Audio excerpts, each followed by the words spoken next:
Continuamos hoy, amigo oyente, nuestro recorrido por el libro de Zacarías. Volvemos al capítulo 13 de este libro, y como usted ya se habrá dado cuenta, amigo oyente, estamos siguiendo aquí un programa. Hemos visto que esa expresión «en aquel tiempo» es la forma en que comienza este capítulo 13, y es una continuación del capítulo 12 en realidad. Y nos da un informe progresivo de la profecía de lo que tiene lugar en aquel día. Comenzó con la gran tribulación, la aparición del hombre de pecado, el pastor inútil. Este en realidad traerá consigo el período de la gran tribulación, porque es un dictador mundial, y promete paz, pero no es capaz de darla. Porque solo el Señor Jesucristo puede hacer eso, como vimos ya en nuestro programa anterior. Y ahora, en aquel tiempo, se refiere a aquel día.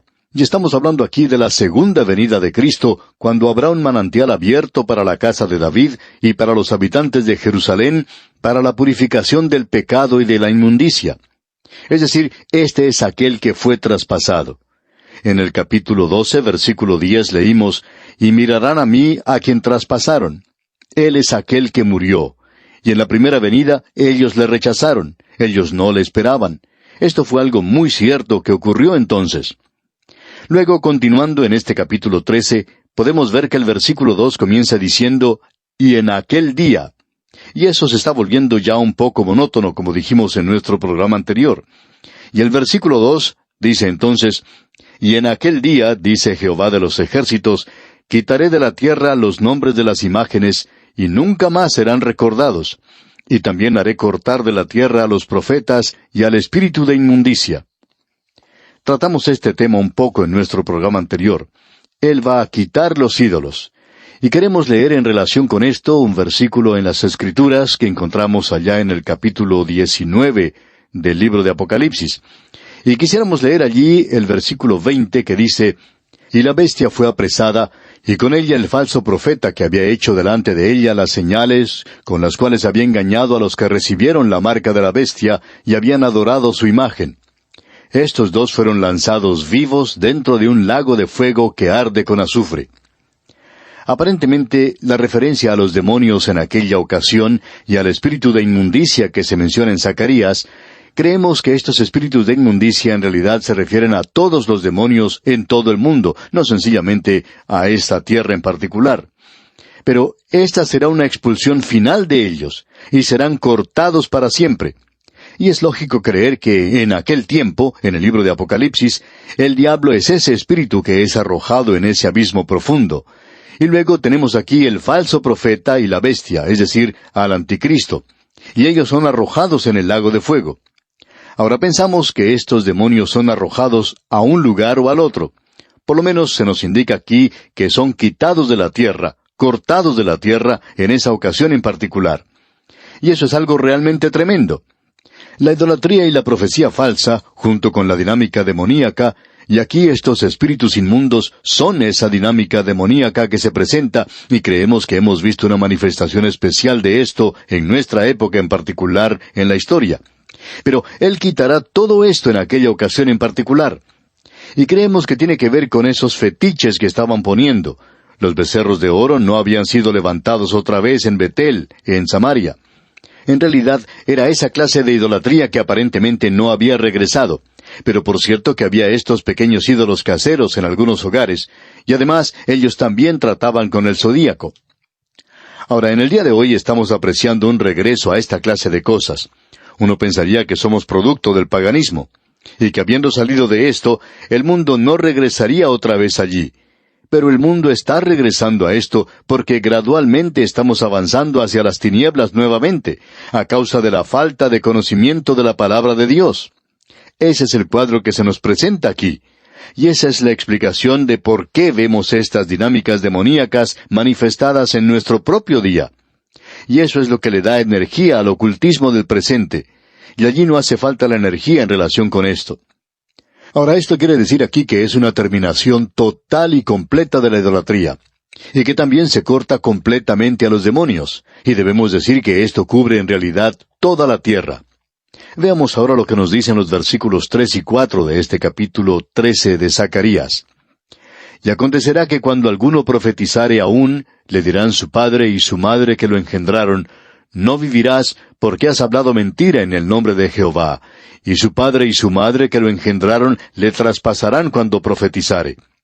Y sucederá en aquel tiempo que todos los profetas se avergonzarán de su visión cuando profetizaren, ni nunca más vestirán el manto velloso para mentir.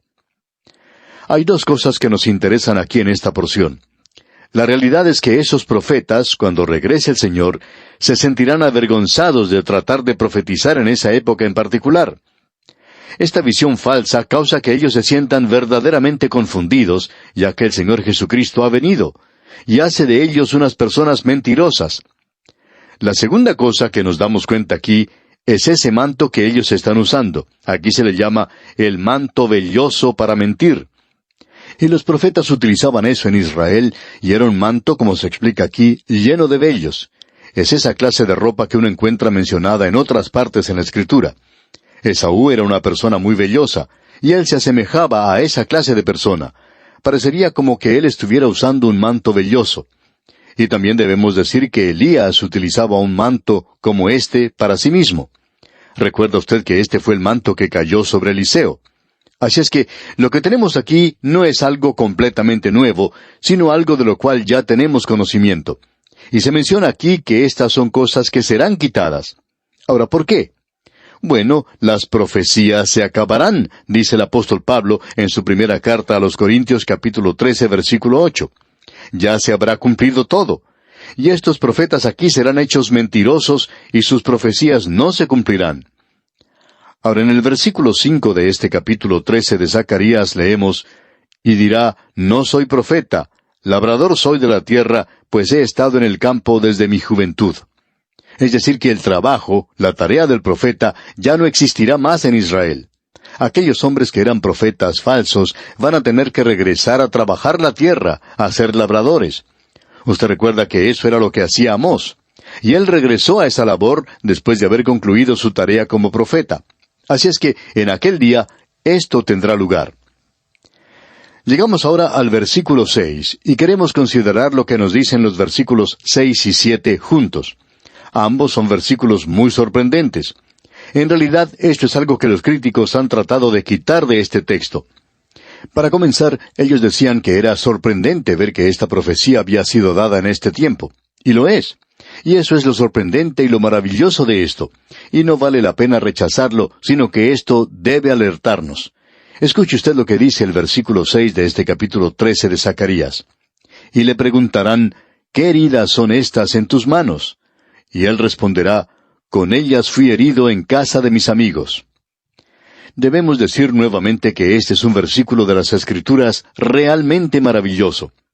Con ellas fui herido en casa de mis amigos. Este versículo ha sido traducido por algunos críticos muy eruditos como fui herido en casa de los que me amaban. Bueno, ellos no le amaban a él en la primera venida, ellos le aborrecían de veras. Y él dijo que le aborrecían a él sin causa. Bueno, él viene a sus amigos, aquellos de los cuales escribe Juan diciendo, a lo suyo vino, y los suyos no le recibieron. Mas a todos los que le recibieron, a los que creen en su nombre, les dio potestad de ser hechos hijos de Dios. Bueno, cuando el Espíritu es derramado, ellos le recibirán, cuando Él venga por segunda vez. Es decir, que el remanente va a recibirle. Y ellos se preguntarán, ¿qué heridas son estas en tus manos? Entonces Él responderá que allí ha sido herido antes, cuando Él vino la primera vez. Ahora veamos lo que dice el versículo 7 de este capítulo 13 de Zacarías. Levántate, oh espada, contra el pastor y contra el hombre compañero mío, dice Jehová de los ejércitos. Hiere al pastor, y serán dispersadas las ovejas, y haré volver mi mano contra los pequeñitos. Esto se refiere al tiempo cuando él fue herido. De hecho, él citó este versículo cuando estuvo aquí en la tierra. Ya vamos a ver esto. Ahora debemos decir que esta porción de las Escrituras es muy destacada. Y por supuesto que la identificamos inmediatamente con lo que dice allá el versículo 10 del capítulo 12 de Zacarías, donde leemos, y derramaré sobre la casa de David y sobre los moradores de Jerusalén espíritu de gracia y de oración, y mirarán a mí, a quien traspasaron, y llorarán como se llora por hijo unigénito. En algunos cantos se le llama a él el extraño de Galilea. Bueno, amigo oyente, no sabemos en cuanto a usted, pero a nosotros en realidad no nos gusta un canto así. Él no es ningún extraño en Galilea para aquellos que le conocían. Él no es el extraño de Galilea. Y aunque Él venga a su propio pueblo la segunda vez, Él no será el extraño de Galilea. La primera vez que vino, Él era el extraño de Galilea para su propio pueblo, pero no para aquellas personas que le conocen, y naturalmente nosotros opinamos que los creyentes no deberían cantar ese cántico del extraño de Galilea, ya que el conocerle a Él es vida eterna. El apóstol Pablo decía que esa era la ambición que él tenía cuando se acercaba al fin de su vida. Él dijo, a fin de conocerle y el poder de su resurrección y la participación de sus padecimientos. Ahora, cuando él vino por primera vez, ellos no le conocieron. A veces hay aquellos que hablan de este asunto, de una identidad equivocada, y esto ha sido fuente para que muchos escritores escribieran libros, comedias y tragedias a través de los años. Shakespeare, por ejemplo, escribió La Comedia de los Errores. Dickens, por su parte, escribió La Historia de dos ciudades. Y hay muchas producciones dramáticas basadas en esta idea, como la del Conde de Montecristo, por ejemplo. Pero esto es mucho más trágico, amigo oyente, cuando sucede en la vida real, cuando es una historia de la vida real. A veces uno lee de esto en los periódicos. Hace algún tiempo se mencionó la historia de una madre que no había visto a su hija por 17 años. Fue a encontrarla a una gran ciudad y pasó de largo sin reconocerla. Pasó algún tiempo hasta que lograron encontrarse otra vez porque la madre ni siquiera había reconocido a su propia hija. También había una madre que no había visto a su hija desde que ésta era una niña. No la había conocido para nada. Y creemos que la tragedia más grande es expresada en solamente unas pocas palabras. A lo suyo vino, y los suyos no le recibieron. ¡Qué cuadro este que tenemos aquí, amigo oyente! Y usted recuerda que Juan el Bautista mencionó esto cuando dijo allá en el capítulo 1 del Evangelio según San Juan, versículo 26, «Yo bautizo con agua, mas en medio de vosotros está uno a quien vosotros no conocéis». Y el Señor Jesucristo mismo dijo, «Porque vosotros no conocéis el tiempo de vuestra visitación». ¡Qué declaración más tremenda es, amigo oyente! Luego el apóstol Pablo en su segunda epístola a los Corintios capítulo 3, versículos 14 y 15 dice, «Pero el entendimiento de ellos se embotó, porque hasta el día de hoy, cuando leen el antiguo pacto, les queda el mismo velo no descubierto, el cual por Cristo es quitado. Y aún hasta el día de hoy, cuando se lee a Moisés, el velo está puesto sobre el corazón de ellos». Y usted puede notar que este velo se encuentra sobre sus corazones. Y puede darse cuenta que cuando es quitado, cuando el corazón está correcto, uno puede volverse a Él. Él es extraño solamente para con aquellos que no le conocen como Salvador. De eso es por tanto de lo que nos está hablando aquí Zacarías. Así es que, en su primera venida, ellos no le conocieron. Pero hubo redención. Y esa es la palabra principal de su primera venida. Y revelación es la palabra principal de su segunda venida. Fue reconciliación en su primera venida, reconocimiento en su segunda venida. Fue coronación en su primera venida, identificación en su segunda venida. Fue algo místico en su primera venida, y será una manifestación en su segunda venida. En su primera venida fue propiciación, en su segunda venida será proclamación. ¡Qué cuadro el que tenemos aquí de esto, amigo oyente! ¿No nos sorprende entonces que él, hablando con sus discípulos, les preguntaron quién creían ellos que él era? Y fue Pedro el que habló por los demás y dijo, «Tú eres el Cristo, el Hijo del Dios viviente». Y le preguntarán, dice aquel versículo 6 de este capítulo 13 de Zacarías, «¿Qué heridas son estas en tus manos?» Y él responderá, «Con ellas fui herido en casa de mis amigos. Vine a los míos propios».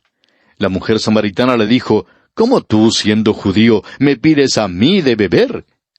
Y usted recuerda que él también le dijo a sus discípulos, «Id antes a las ovejas perdidas de la casa de Israel».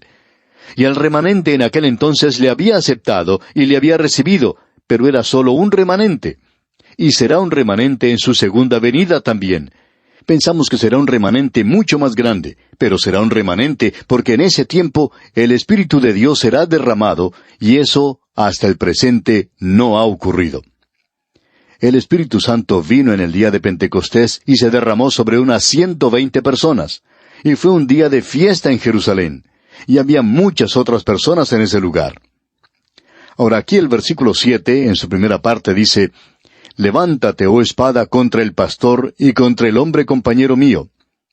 No nos venga a decir, amigo oyente, que en el Antiguo y en el Nuevo Testamento no se nos enseña la deidad de Cristo.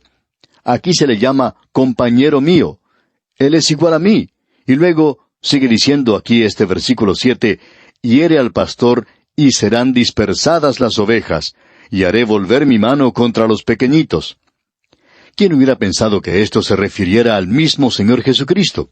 Pero es una referencia a Él, porque cuando uno lee lo que dice el Evangelio según San Mateo, capítulo 26, versículo 31, se puede dar cuenta de eso. Allí entonces encontramos que dice, «Entonces Jesús les dijo, Todos vosotros os escandalizaréis de mí esta noche, porque escrito está, heriré al pastor, y las ovejas del rebaño serán dispersadas». Él ha aplicado esto a sí mismo. Así es que el Señor Jesucristo está diciendo esto aquí. Y aquellos que niegan que Dios tiene un propósito futuro para Israel, pues debemos decirle que en esta serie de profecías tenemos aquello que se relaciona con la primera y con la segunda venida de Cristo. ¿Y acaso el Señor Jesucristo mintió? Él está diciendo aquí que Zacarías estaba refiriéndose a él cuando dijo, «Heriré al pastor, y las ovejas del rebaño serán dispersadas». Y cuando Él venga, la segunda vez, ellos dirán, «¿Qué heridas son estas en tus manos?» Y Él responderá, «Con ellas fui herido en casa de mis amigos». Y luego la profecía continúa porque ellos le van a conocer. Y Él dice en el capítulo 12 que ese será el gran día de arrepentimiento.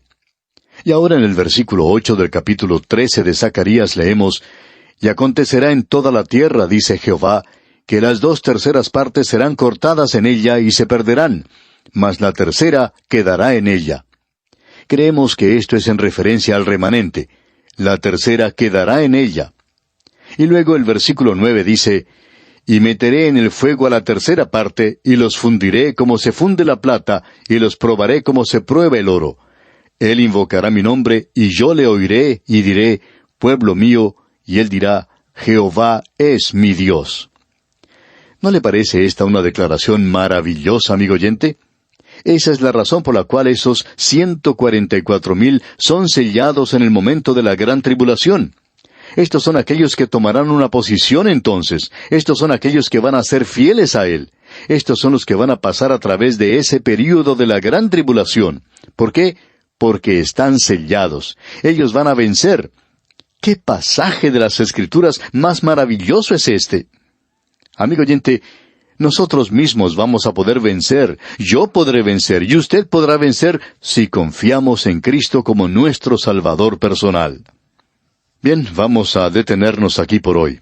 Mientras tanto, le sugerimos leer todo el capítulo 14, que es el último capítulo de este libro, para que esté al tanto de lo que consideraremos en nuestro próximo programa. Es nuestra oración que Dios le bendiga abundantemente.